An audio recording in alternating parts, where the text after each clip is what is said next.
Lâmpada para os meus pés é a tua palavra, e luz para os meus caminhos. Salmo 119, verso 105. Vem comigo no meu canal no YouTube e vamos aprender no livro de Deus. Falando sobre algo referente ao tempo do fim. A palavra profética, já aprendemos que 3 ou 1/3 das Escrituras são profecias. Tem algo referente ao tempo do fim. Algumas destas profecias já se cumpriram, outras são futuras. Erram aqueles que colocam as profecias todas no pretérito, como se nada mais interessa para o nosso tempo, para o nosso hoje. Que lástima! Temos que admitir que muitas profecias já se cumpriram e se cumpriram de modo literal, mas existem outras que parecem misteriosas, mas vão se cumprir também. Porque foi Deus quem disse. Lembrem que o próprio apóstolo Pedro disse que nenhuma escritura, nenhuma profecia da Escritura foi dada pela interpretação do homem, pelos seus dotes naturais, mas ele diz: o Espírito Santo usou estes homens, falaram, transmitiram o recado de Deus. Nós estamos estudando sobre as 70 semanas.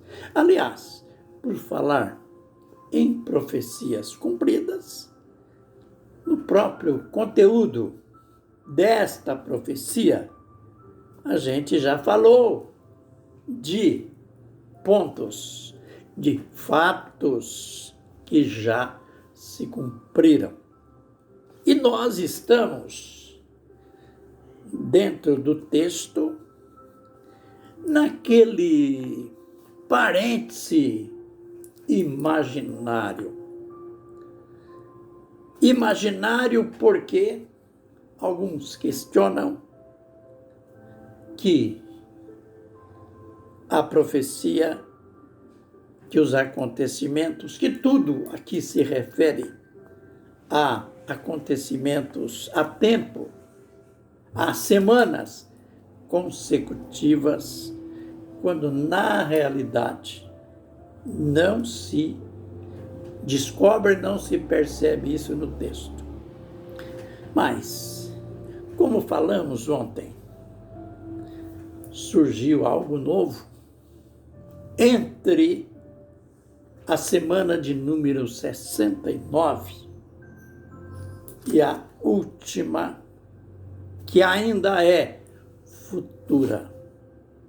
Acontecimentos referentes a esta última semana, ou seja, a estes últimos 7 anos, ainda não aconteceram. Surgiu um fato novo.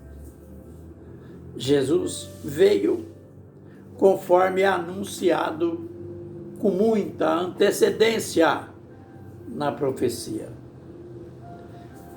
Jesus ministrou, exerceu seu ministério durante 3 anos e ele foi rejeitado pelo seu próprio povo. E então, as Escrituras mostram que, diante da rejeição deles, ele disse: o reino será tirado de vós e será dado a um povo que produza os seus frutos. Jesus aqui, ele estava já indiretamente falando de um povo que tomaria parte no seu reino, ou seja, os gentios teriam oportunidade de participar de seu reino, porque o seu povo rejeitou. Lembrem que uma vez Jesus olhou para Jerusalém e Jesus chorou, porque Jesus tinha os mesmos sentimentos que nós temos.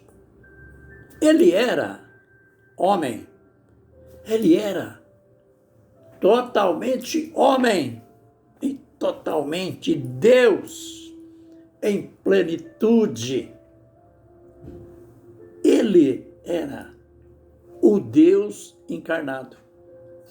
E então ele sentiu tristeza ao olhar para Jerusalém, que era uma representação do seu povo Israel, e ele chorou. Chorou porque Jerusalém estava perdendo, aquele povo estava perdendo a maior oportunidade da vida deles. E eles não estavam percebendo. Jesus logo em seguida lhe fala: quantas vezes, Jerusalém, eu quis fazer com você como a galinha faz com seus filhotes, com seus pitinhos, e você não quis. A vossa casa vai ficar deserta. Isto é, vocês serão jogados ao abandono. Jesus estava falando mais uma vez da destruição do templo, da invasão dos romanos, que se deu no ano 70. E Jesus estava também nas entrelinhas,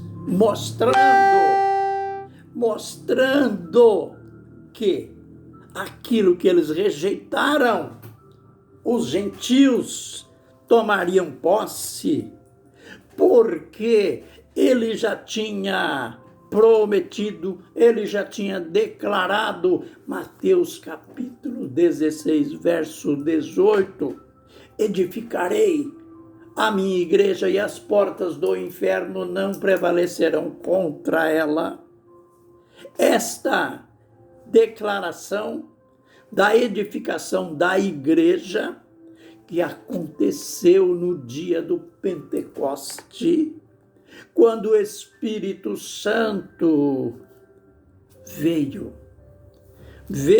sobre os quase 120 discípulos que estavam esperando a promessa, e naquele dia foram tocados. Pedro tomou a frente daquela reunião e falou com denodo, com coragem, falou na unção do Espírito Santo, aquele humilde pregador, e o povo sendo tocado pelo Espírito Santo, que era o próprio Senhor Jesus Cristo, voltando agora como o Deus Espírito, E o povo foi à frente e fez aquela pergunta. Isto é, não era o povo judeu, não. Não era o povo de Jesus. Nações de todas as partes da terra estavam ali, tinham as suas representatividades. O que nós devemos fazer? Foi a pergunta deles para os apóstolos. Pedro respondeu: arrependei-vos, e cada um de vós seja batizado em nome de Jesus para perdão dos pecados, dos vossos pecados, e recebereis o dom do Espírito Santo, porque a promessa é para vós, para os vossos filhos, para aqueles que estão longe e para todos quantos o Senhor chamar. Veja, a igreja, fato novo, um mistério dentro do espaço entre a semana ou as semanas 69 e a última. Agora, nada de exclusivismo, nada de algo só para Israel. Mas Pedro responde, aquele povo tocado pelo Espírito Santo, perguntam o que todas as pessoas que ouvem a pregação do Evangelho deveria perguntar. Perguntaram o que devemos fazer. Arrependei-vos, e cada um de vós seja batizado em nome de Jesus, para perdão dos pecados. Logo em seguida, Atos capítulo 2, verso 41, está registrado que naquele mesmo dia foram batizados quase 3.000 pessoas. Aleluia! E no verso 42 diz que esses batizados agora, perseveravam na doutrina dos apóstolos. Aleluia! Vem comigo no próximo vídeo. E coisas grandes a gente vai aprender. Que o Senhor nos abençoe e nos guarde. Que o Senhor faça resplandecer o seu rosto sobre nós e tenha misericórdia de nós. Que o Senhor sobre nós levante o seu rosto e nos dê a paz. Amém e amém.